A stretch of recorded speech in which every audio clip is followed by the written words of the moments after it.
আমরা খুব ভালো, আমরা কোনোদিনও বদমাইশি করি না। চুপ, স্যার আসছে।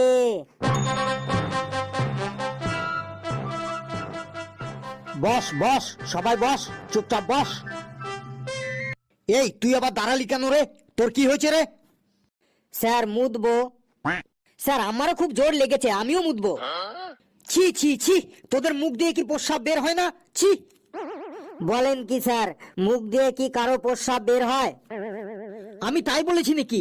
আমি বলেছি তোরা মুতবো মুতবো বলছিস, কথাটা শুনতে খুব খারাপ লাগছে। তোদের মুখ দিয়ে কি প্রস্রাব কথাটা বের হয় না? আমরা তো স্যার এমনই বলি। না না, আজ থেকে আর এমন বলবি না। এরপর থেকে তোদের প্রস্রাব চাপলে বলবি স্যার চাপ আছে, তাহলেই আমি বুঝে যাব যে তোদের প্রস্রাব পেয়েছে, বুঝলি? স্যার যদি হাগু পায় তখন কি বলবো?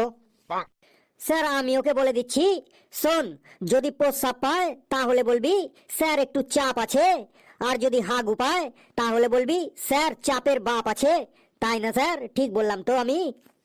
চুপ, সব তো এক একটা বিচ্ছু ছেলে দেখছি। বস, এখন আমি কাউকে বাইরে যেতে দেবো না। বস চুপচাপ, তোদের আমি আজ ইংলিশ ক্লাস নেব, বুঝলি? স্যার ইংরেজিতে আমরা একদম বাঘ বাচ্চা হয়ে গেছি, আমরা সবাই দারুণ ইংরেজি বলতে পারি। ফেলু রে, তোর মার খাওয়ার ইচ্ছে হয়েছে, তুই এক